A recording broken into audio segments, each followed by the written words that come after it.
Welcome to another episode of the Limitless Podcast. I'm your host, Dr.TonyHolmes, and today I have a special guest with me, a brother that I've known for a very long time, one of my frat brothers, line brothers actually, Mr. Marshall Mello Smith. Brother, how you doing, sir? Man, I'm doing great. I'm doing great, Tony. So it's a pleasure to be on your podcast, man. I see you doing big things, man. Keep it going. Keep it up, bro. Love it. Thank you, man. Thank you. You're doing big Yeah. things too. So that's what brought us here, really. You're an author now. So, I mean, what an amazing experience, I'm sure. Maybe you can tell us a little bit about your latest book and what you're up to these days. Hey, I'm definitely gonna jump into that, but I would be remiss, man, if I didn't give you your praises, Dr. Holmes. So I gotta go ahead and give my boy some flowers for a second, for sure. But I definitely do appreciate you for introducing me like that, man. You know I love you. My name is Marshall L. Smith II, and this is my book called The Golden Goddess. It took a few months for us to kind of culminate all the ideas coming from this head to make this book. But this is the first book in a series of books that I'm going to write under the Smith Legacy Vault. So all of my ideas that I've came with over the years, I'm going to start putting those out and really sitting down and making those projects come to life, just like the Golden Goddess. Wow, man. So I gotta ask, like I've known you for a long time. You've always been a creative, especially with music. What made you decide to transition into this world of writing, or has that always been a part of you, or maybe you can share? Man, Man, I like that you asked me that. Thank you.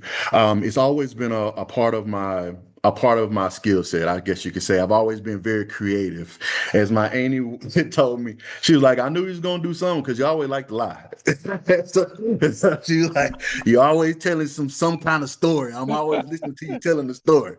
And so you always been very creative and descriptive. And so she kind of teased me on that one. But as far as it's an interesting story.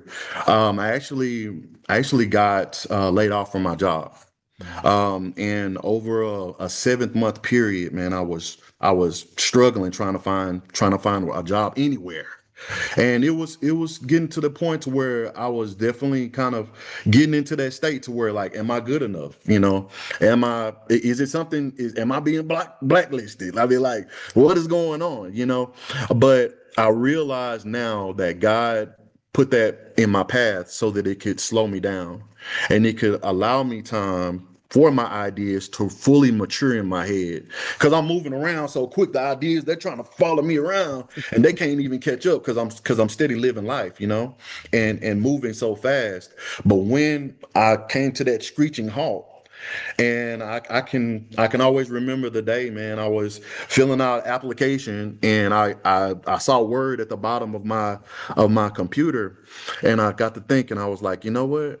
I'm just finna hit it, and I opened it up, and then I just start typing. I just start typing, like, before I knew it, I had like 5 full pages. I'm just typing stuff, and Mm. then over time, I start to really realize that, this was actually coming to form, and it Mm. it it just kind of took on a life of its own after I started to really kind of look at authors like Stephen King, and just kind of do a little bit of some research on how they built those universes and how they made us, love those characters. And once I added that knowledge to what I was already doing naturally, God allowed it all to come together. Wow.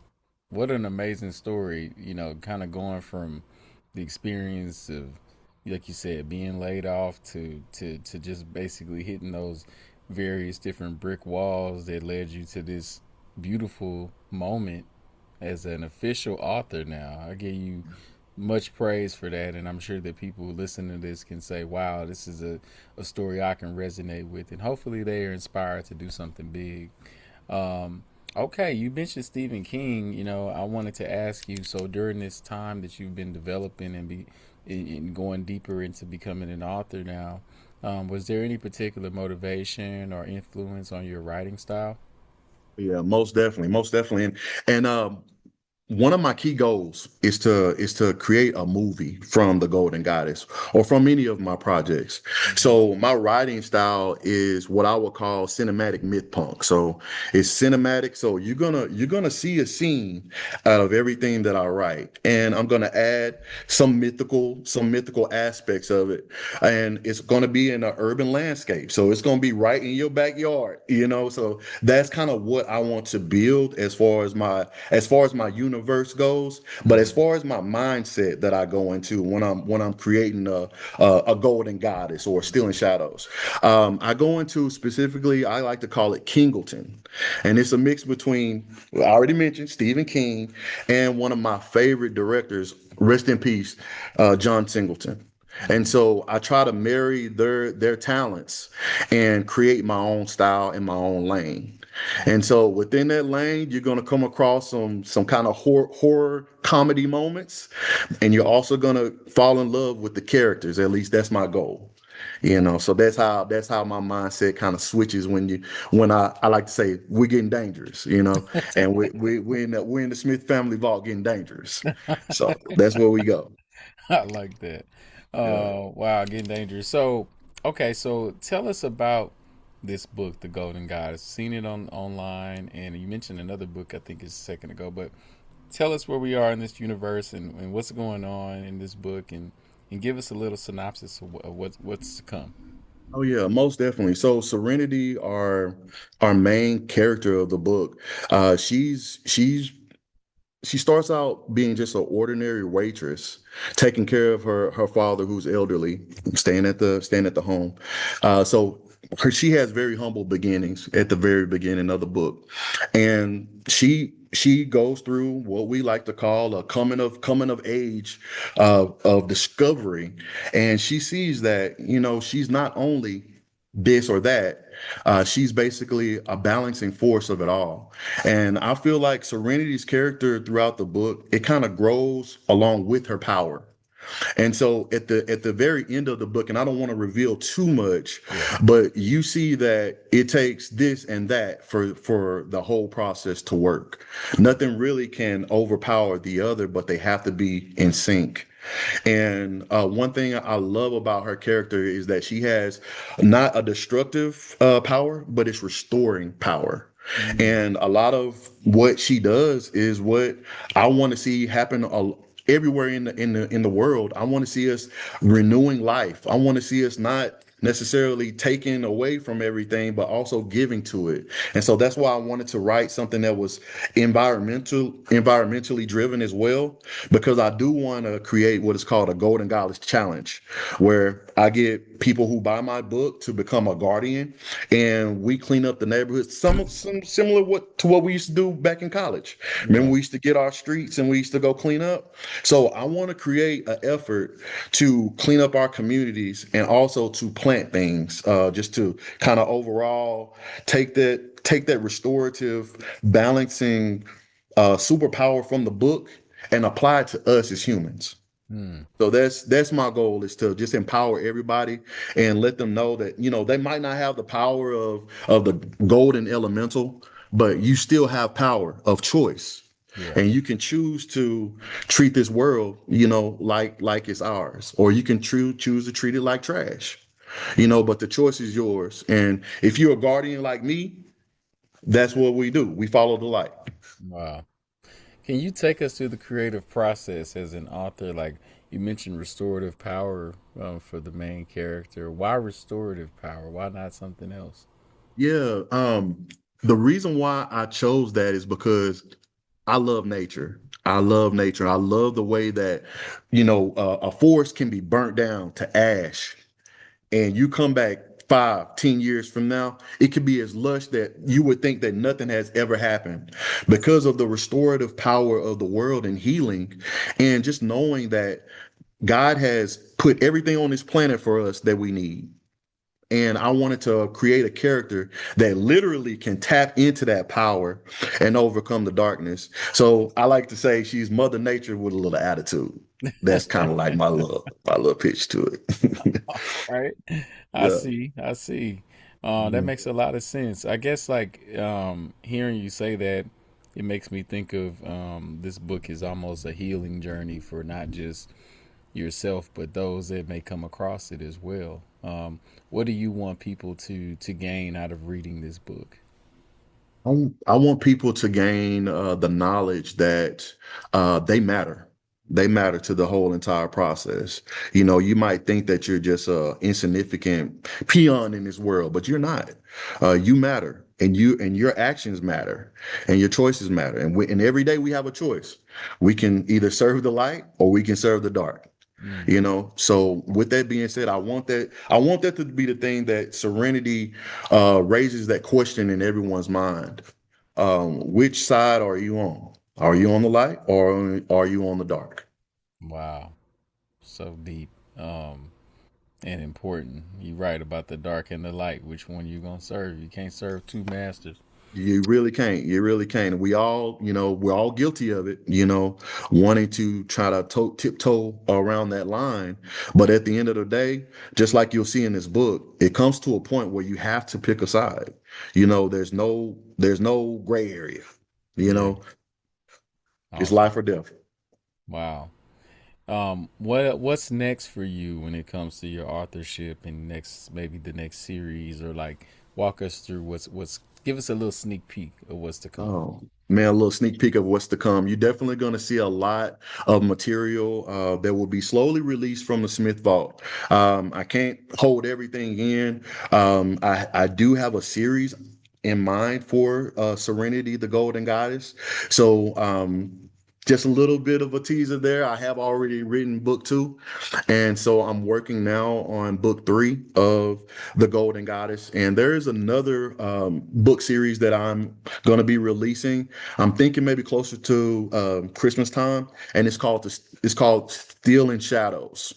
And just a little synopsis on Steel and Shadows. It has to deal with one of my favorite ancient techniques is and kind of history is the samurai. So I love the samurai. I love like their whole honorable system and everything like that. So what I did was I created a story where there's a boy named Traylon who grows up in the inner city, gang riddled neighborhood. He ends up falling upon a mystic samurai armor that's been haunted by the soul of this ancient samurai. And that samurai teaches him about honor, teaches him about technique, teaches him about, being that force that fights for good and not just going along and joining the gang that's just because it's there. So all of my books, as you will see as we go along, are gonna have those hidden meanings because these books are inspired by my children. And just as much as I'm their parent, I mean, I would like to think that I showed them some things. They showed me some things as well, just through the purity of being a child. And so that goes into my books. That thinking goes into my books, and I will always write something that has a positive meaning behind it. It might be hidden a little deep sometimes, but it's gonna be in there. It's gonna be in there. Wow. Well, I can't wait to read it. Would you say these books or this book is for any particular audience? You mentioned your children, so like what age range is appropriate for this Yeah, series? yeah. So, my books don't have any cussing. They, if there's going to be any sensual type scene, it may be a kiss. Okay. So it can be. My cousin's even reading it to her daughter at bedtime. So Okay. it can be it's basically adaptable because once again I don't do cursing and I don't do anything vulgar or anything like that. So I want to make it to where the story is not convoluted Mm-hmm. by any age group, but I would say it's mainly driven towards a young adult audience. Mm-hmm. Especially I wanted to lead my series with a female hero because that's one thing that we don't have that's original. We don't have any black female leads that is original in the superhero like universe. Everything has already been created. And so I love that being that innovator to be able to create something from the ground up And for her to have an aspect of Mother Nature and something positive like that, that it just hit home for me. And so that's going to be the series that we're going to ride out. And just appreciate you, man, for everything, and allow me to join on to your platform, man, and kind of display what's going on behind the scenes over here. No, absolutely, man. I've seen it and I was like, this would be a great episode to kind of capture some of this, especially in this early momentum. I know we're wrapping up. I got just a few more questions. One is, what would you say to the people or the persons out there watching or listening to this who may feel intimidated by the process of becoming an author and releasing a book? I mean, you touching your physical book right now, which is amazing, from idea in your brain to actually having it available for purchase. So, what would you say to someone who needs a little bit of motivation in that way? I would say, and I've been guilty of this for many years, just do it. Get out of your own way. Just do it. Put the words together. They're not going to be perfect, and that's okay. No book is perfect. You ask the author of any book that you can think of, they're gonna probably say, "Ah, it's all right. It's the best book you ever read, but it's all right." That's just human nature. But if it's important to you, then you got to release it. You can't let it die with you. And that's what I would say. Don't let your ideas, don't let your dreams. And I'm taking this from my motivational speaker, Les Brown. Don't let your dreams, don't let your goals die with you. Put Mm, them on paper. Put it mm, on wax. Do it. mm. That's what I would say. That's awesome, man. Where can people find the book? How can they connect with you or make a purchase? What would you say? Oh yeah, most definitely. I appreciate that. It is available on Amazon and Kindle, also Barnes and Nobles online. So if you would love to support this movement and become a guardian, we will welcome you, and we're gonna make this big, man. We're gonna make this big. It's gonna take over. Yeah. Well, listen here, folks. You heard it. You heard it here first. We hope that you will consider this as a new book for your library. And if you don't have a library, start now. Start getting one. A book like this is a great way to start to, build up that momentum and stamina to read something creative and fun.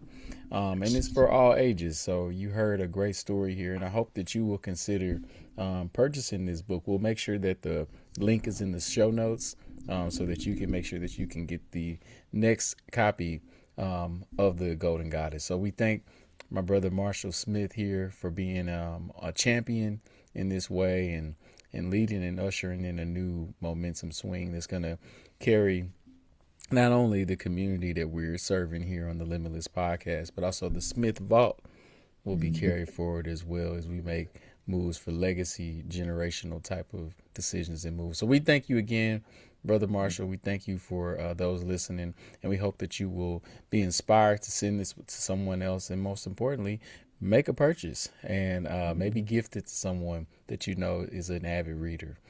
So thank you so much, brother. We'll see y'all on the next one. Thanks for listening and watching, and we appreciate you. And you tune into the next episode of the Limitless Podcast. Thank you.